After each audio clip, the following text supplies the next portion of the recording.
Welcome to LCL with Case in Point and the second installment of A Plea to My Daughter.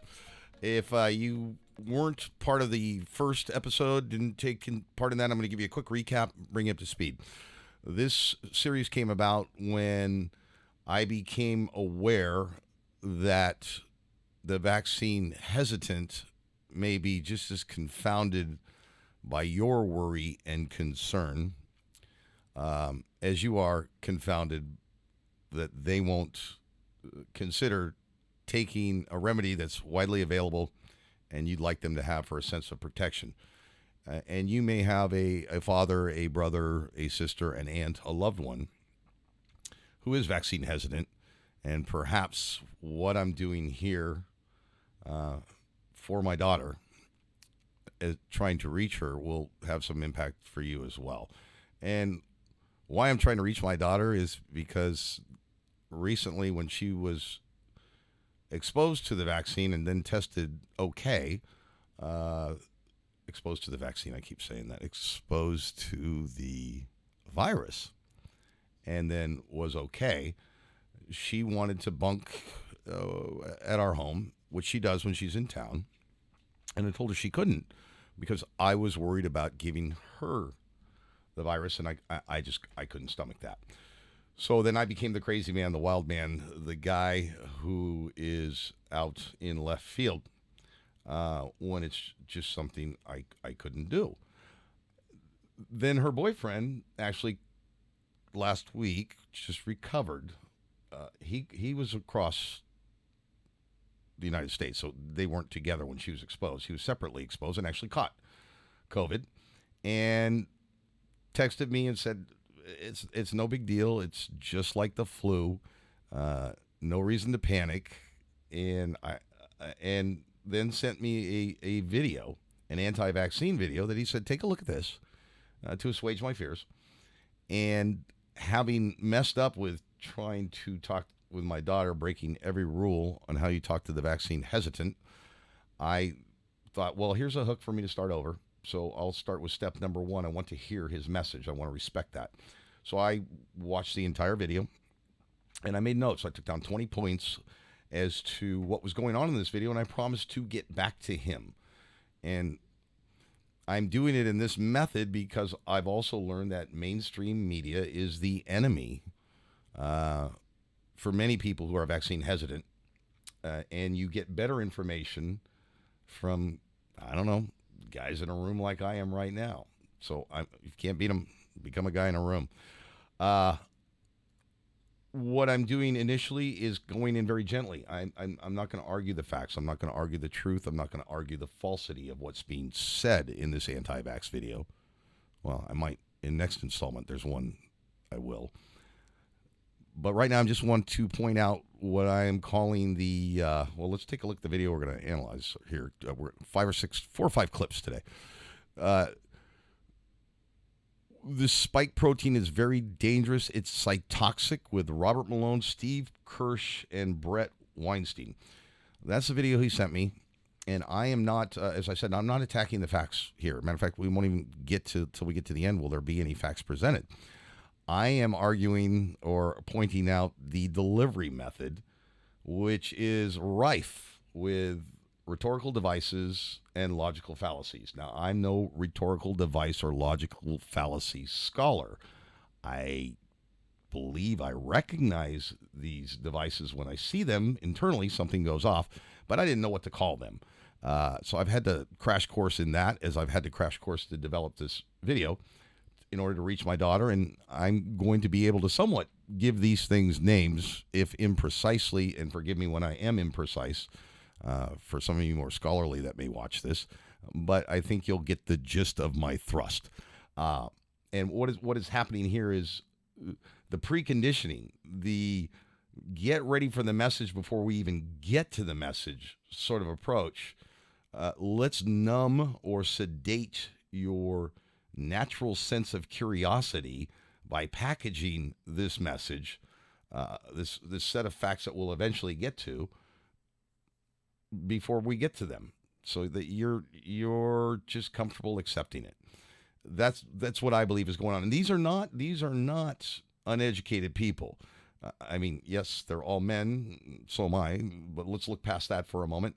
But you've got names like Doctor in front of or in front of two of them, and the other guy's a serial entrepreneur.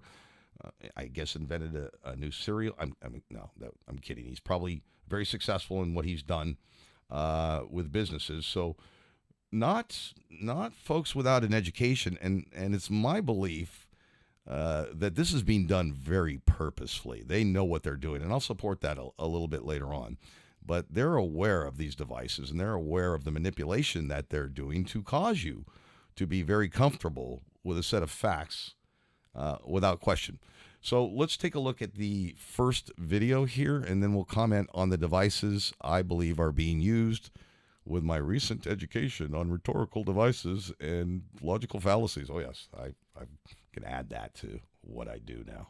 Legitimate, but this article functions as a red pill. You read this, and either something's wrong with you, Steve, and you've completely misportrayed the data, and there's no problem and something's up with you, or if the data is anything like what you present, then the interpretation is quite clear and absolutely startling. So, all right.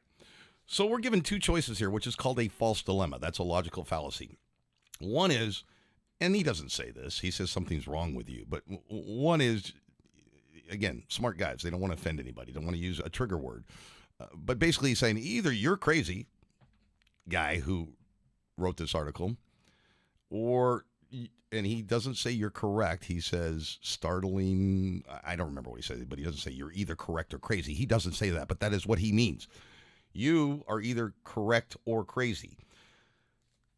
So who's ever watching this, if they don't conclude that you're crazy, and you won't appear crazy in this video, I guarantee it.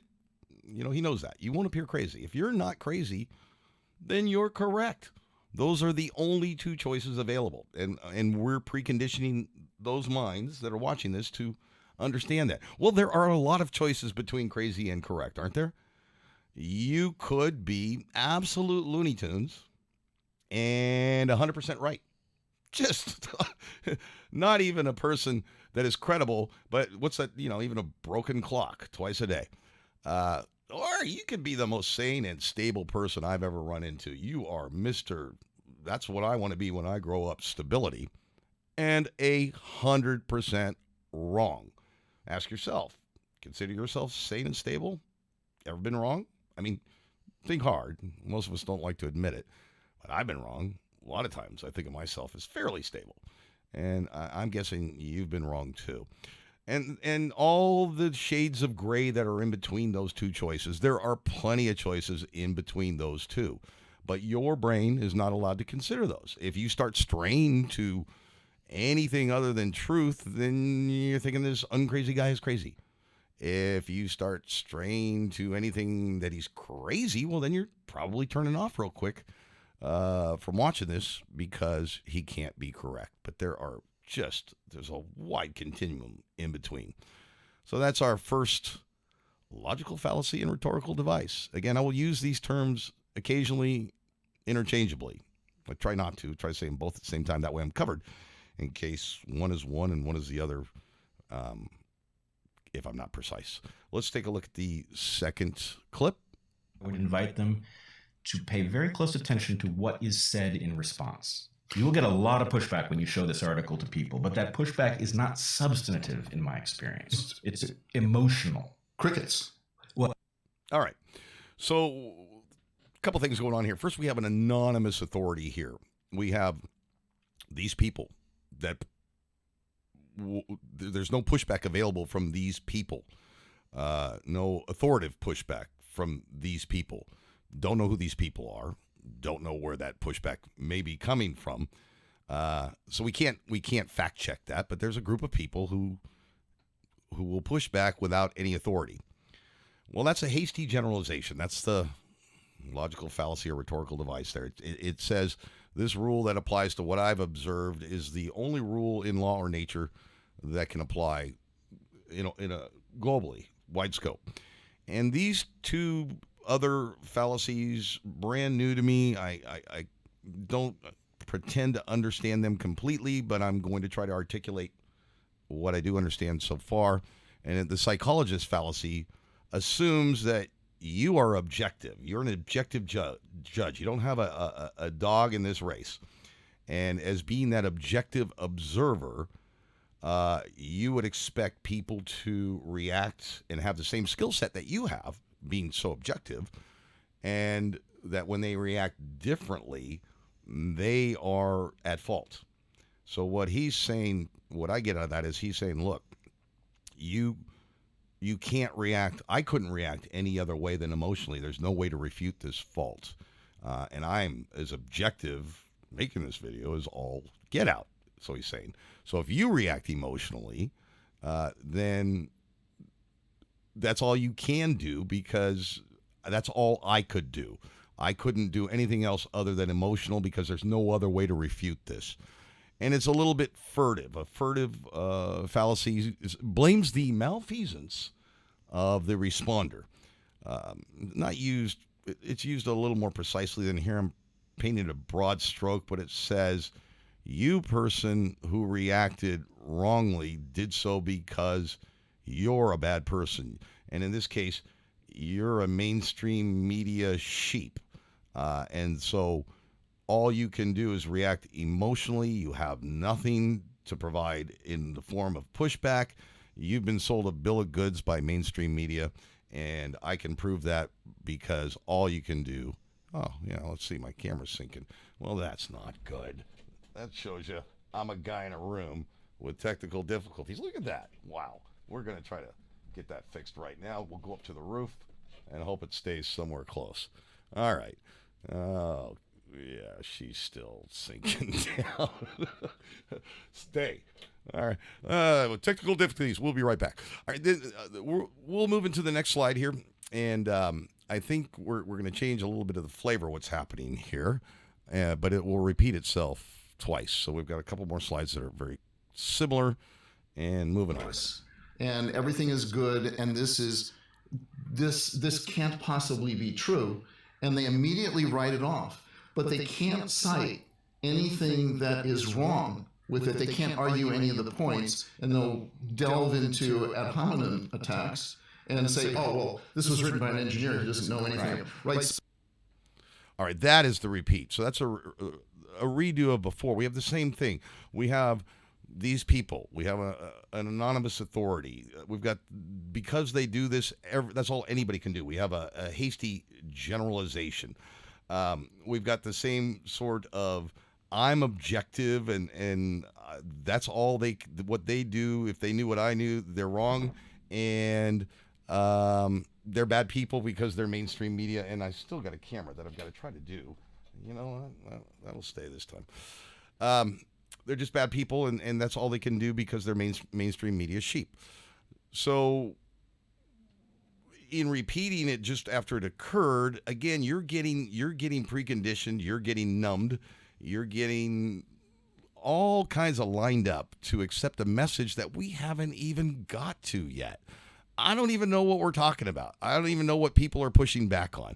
But I do know if they push back, that's because they're bad people. I do know that if they think I'm wrong, then they think I'm crazy, and I'm not crazy. So we've got a lot of problems before I even give you fact number one if we don't have 1,000,000% buy-in on what I'm about to tell you about the sinking camera that really is bothering me now.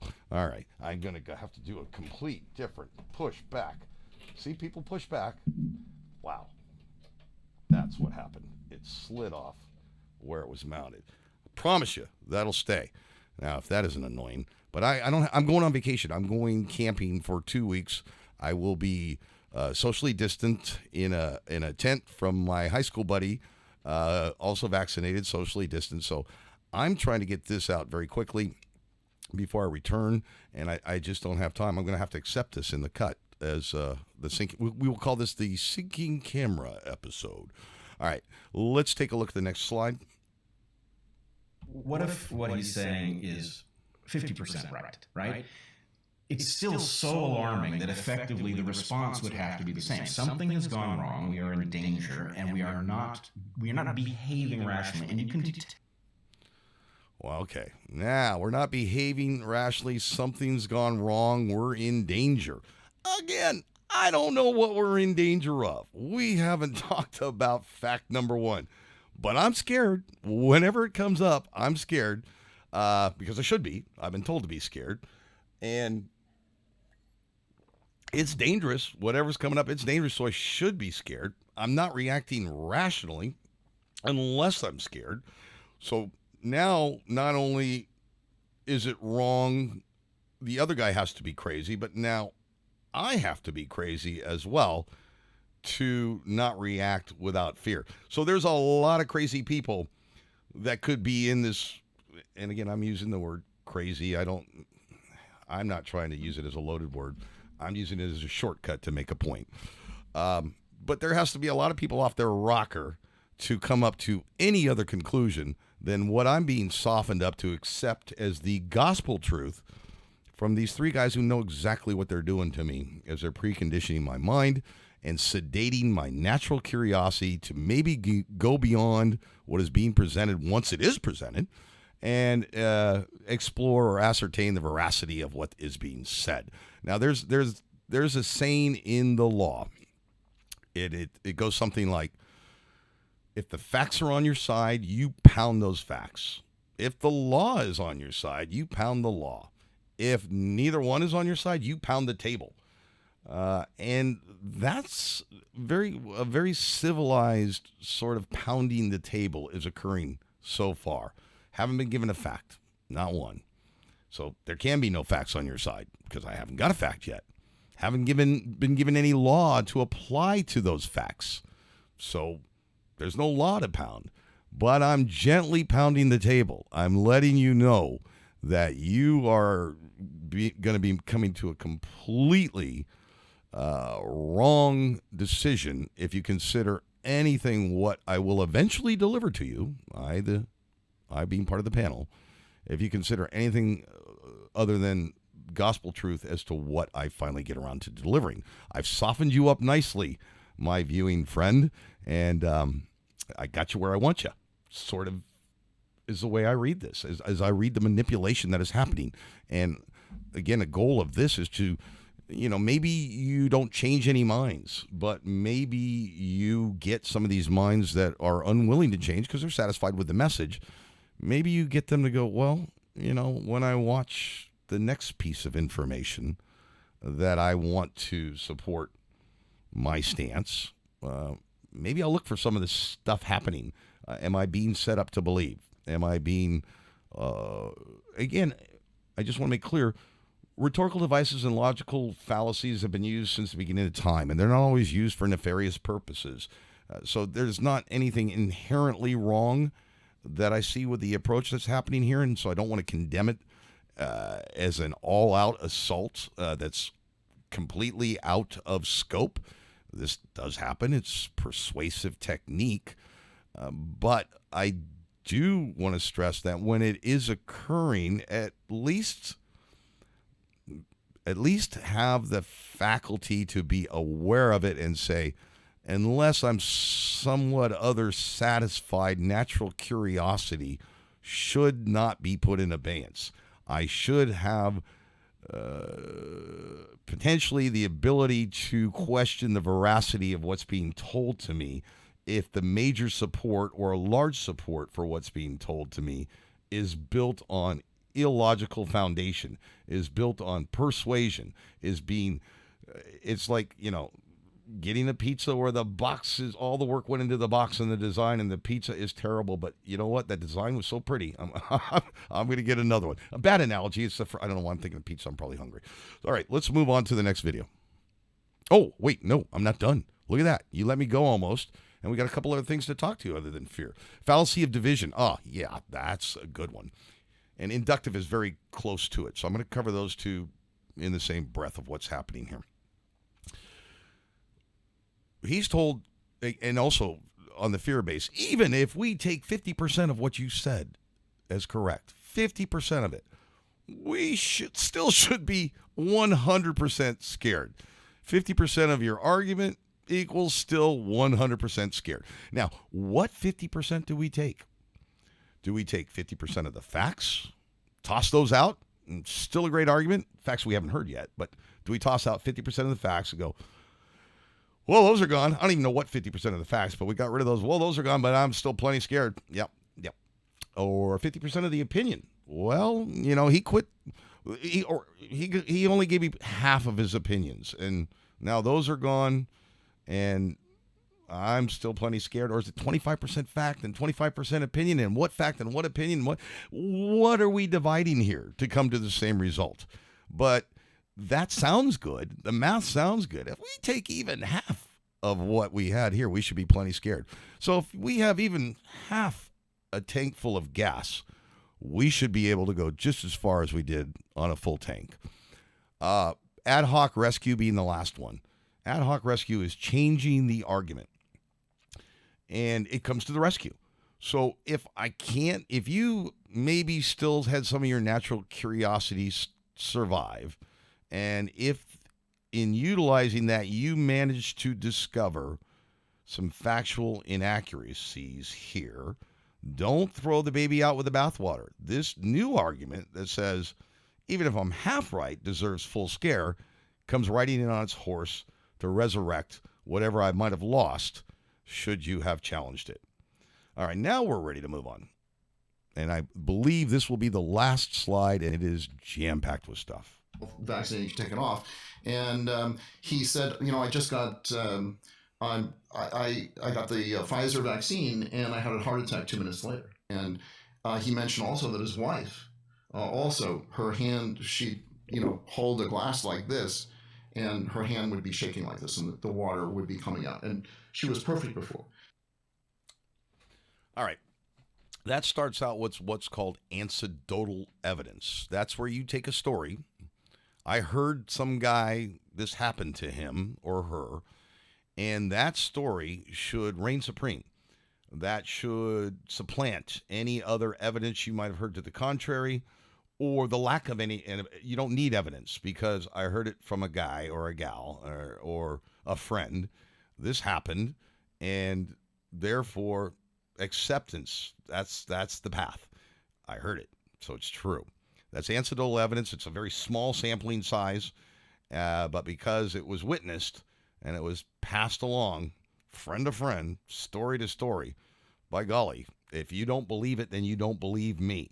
And if you don't believe me, then I must be crazy. And if I'm crazy, then this can't be correct. See, it's building. We are totally being led down by this particular video with all kinds of devices to when the premise finally gets here. This was the genesis. This is what started the whole report. This is actually the beginning of facts, or presented as facts, on the entire video. The rest, before we even got here, and I'm going in time sequence, by the way. I'm not hopping out of these particular cuts happen in order that I'm covering them. I believe they're all right. I'm pretty sure they do. Maybe there's a slight tweak, but for the most part, it's a buildup, and we finally get to the inciting event, and it is built on anecdotal evidence. There's also some misleading vividness, and that fires up your synapses and your axons, and that gives you some vision. People learn by listening, by seeing, by feeling, by touching. Well, some misleading vividness can help cement that sort of thing. And the misleading vividness here is when talking about the wife, and believe me, if there's a person suffering this, I mean them no ill. I'm simply being semi-scientific here I can't say that. I'm being analytical in how this is being covered. And what he does there is, by taking the glass and by shaking it, is give you a visual. Now, I am sure this person who may still be suffering this infirmity, assuming it's true, I'm assuming that person with no ill will quickly learned to drink out of the other hand that didn't shake. But that doesn't give you the drama. That doesn't give you the impact. So we've got this misleading vividness for impact, for effect, to work our mind, to soften us up. And the next two are also very similar. I can't say this word. Stay with me. Incredulity. Steve, try to say that fast. Incredulity and appeal to nature.